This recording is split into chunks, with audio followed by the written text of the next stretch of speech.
Imagine you're a soldier. Your commander just sent you to deploy in the trenches of the front lines.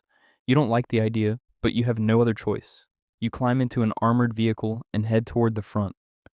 Due to heavy artillery fire and scattered mines across the road, the vehicle can only take you so far. It drops you off 2.5 miles from the front lines. The rest is on foot.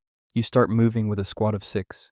Despite being this close to the kill zone, the environment feels eerily quiet, almost peaceful. You think nothing of it. All you can focus on is reaching that trench, putting down the heavy equipment you've been carrying, and finally settling in. Then, without any warning, you hear it. A fast, high-pitched buzz, immediately followed by a loud bang. You feel the shrapnel hit you. Not major, you're still standing, but when you turn around, your squad is gone. You're alone, in the middle of an open field with no cover, no concealment, nothing. Your best option is a large crater nearby, blown open by an earlier artillery strike. You sprint to it and drop in, immediately radioing for a medical evacuation. After the impact, everything returns to that same eerie silence. You wait, adrenaline pumping, eyes scanning in every direction. Then you hear it again, that same buzzing sound from before, except this time, there's no loud bang that follows. There's no warning at all. The shockwave hits you before you even process what happened. The blast leaves you deaf. You fall to the ground and try to get up, but your body won't respond.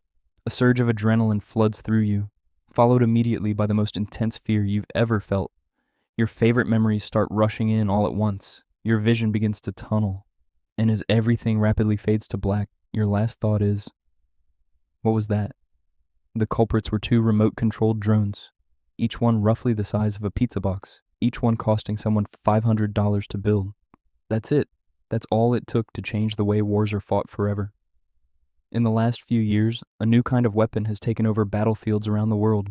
It's cheap, it's fast, and almost anyone can use one. It's called an FPV drone. And today we're going to break down exactly what it is, why it's so dangerous, and why every major military in the world is now scrambling to deal with it. So first, what exactly is an FPV drone? FPV stands for first-person view. It means the person flying the drone sees exactly what the drone sees, through a live video feed sent straight to a headset or screen. It feels like you're sitting inside the drone itself, flying through the air at high speed.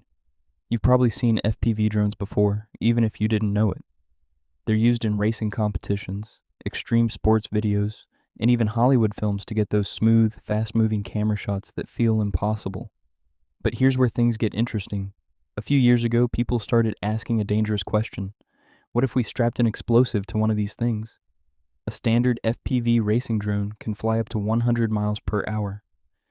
It's small, hard to see, hard to hear until it's very close. It can fly through tight spaces, around corners, through windows, and because the pilot is watching through the drone's camera in real time, they can aim it with extreme precision. Now add a small explosive charge to the front. Suddenly you have a weapon that costs a few $100s, can be built by almost anyone, and is incredibly difficult to stop. The place where FPV drones truly changed warfare was Ukraine. When Russia invaded Ukraine in 2022, both sides quickly realized that traditional warfare, tanks rolling across open fields, artillery strikes from miles away, was extremely costly and slow. But drones were cheap, fast, and available to anyone. Ukrainian soldiers began buying commercial drone parts online, the same parts used by hobbyists and racing enthusiasts around the world, and turning them into weapons. They would attach small grenades or explosive charges and fly them directly into Russian tanks, vehicles, and supply lines. At first, these were simple, improvised weapons, but very quickly both sides got better and better at using them. By 2023, Ukraine and Russia were producing thousands of FPV drones every single month. Some estimates suggest that by 2024, drones were responsible for the majority of vehicle losses on both sides of the conflict. Think about that for a second. A weapon that cost $500 was destroying tanks and military vehicles worth millions of dollars. The math doesn't make sense, and that's exactly why it changed everything. Soldiers on both sides described hearing that familiar buzzing sound and immediately taking cover, because an FPV drone can appear and strike in seconds with almost no warning. Ukraine was just the beginning. Once the world saw how effective these drones were, other conflicts quickly adopted the same tactics. In the Middle East, various armed groups began using FPV drones in similar ways. targeting vehicles, positions, and equipment with low-cost explosive drones. In conflicts across Africa and Asia, the same pattern repeated.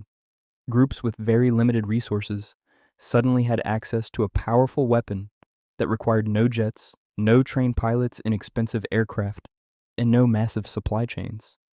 This is what makes FPV drones so significant. In the past, having a strong air force meant having billions of dollars, trained pilots, and years of infrastructure. Today, a small group with basic electronics knowledge and a few $100s can build something that threatens even the most advanced military equipment that costs millions of dollars to manufacture, maintain, and deploy. Major militaries around the world took notice. The United States, China, Russia, and others all began investing heavily in drone programs, both for offense and for defense. Here's one of the biggest problems that militaries are now facing. FPV drones are extremely difficult to defend against. Traditional air defense systems, the kind designed to shoot down missiles or aircraft, are simply not built for something this small and slow-moving. Using $1 million missile to destroy a $500 drone is not a practical solution. Jamming systems, devices that block the signal between the drone and its pilot, can work, but drone operators quickly adapted. Some drones now fly on pre-programmed paths, meaning they don't even need a live signal from a pilot during the final approach. Others use encrypted or frequency-hopping signals that are hard to block. Physical nets are being used to protect main transport routes and key positions, but they come with a serious limitation. Due to the drone's precise maneuverability and the sheer volume of drones being deployed, a single drone can easily spot and fly through even the smallest gap in the net.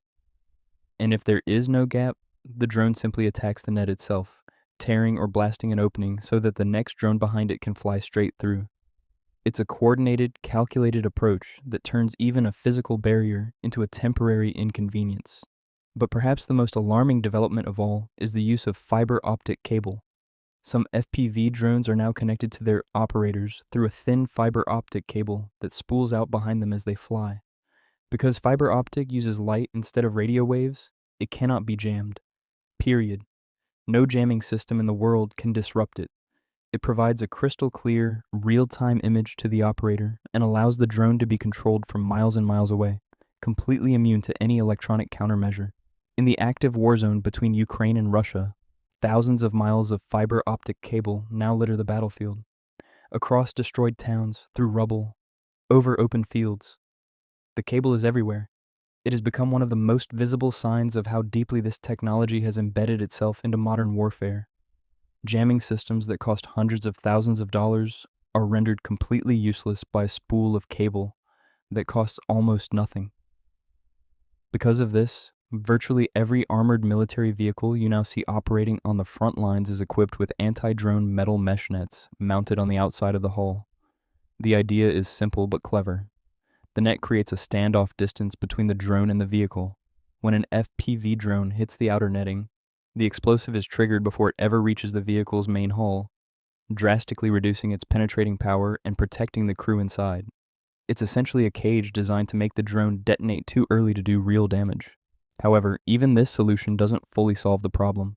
FPV drones can be equipped with anti-tank grenades, specially designed munitions built to pierce thick, heavy metal armor. These grenades use a focused jet of energy upon detonation that can cut straight through armored plating, and a metal mesh net does very little to stop them. So even vehicles with anti-drone protection remain vulnerable. It becomes a constant back and forth. Every defense spawns a new way around it. To put that into perspective, a modern military tank can cost anywhere from $3 to $10 million. It is specifically engineered to be one of the most heavily protected vehicles on the battlefield, designed to withstand enormous amounts of punishment and keep its crew alive. Yet a well-placed FPV drone strike to a critical part of the tank, the engine, the ammunition storage, the turret ring, can trigger a catastrophic chain reaction. The ammunition stored inside ignites, and what follows is a violent, devastating explosion that destroys the entire vehicle in seconds. A multi-million-dollar machine, built to be nearly indestructible, brought down by a drone that cost $500. Even trained soldiers with guns find it incredibly difficult to shoot down a small, fast drone flying at full speed. It's a tiny target moving unpredictably in 3 dimensions. The honest reality is that militaries around the world are still figuring out how to deal with this problem. It's one of the most urgent challenges in modern defense right now. So, where's all of this heading? The next major development is artificial intelligence. Right now, most FPV drones still need a human pilot guiding them, but researchers and militaries are already developing drones that can identify and track targets completely on their own, no human required. This raises enormous questions.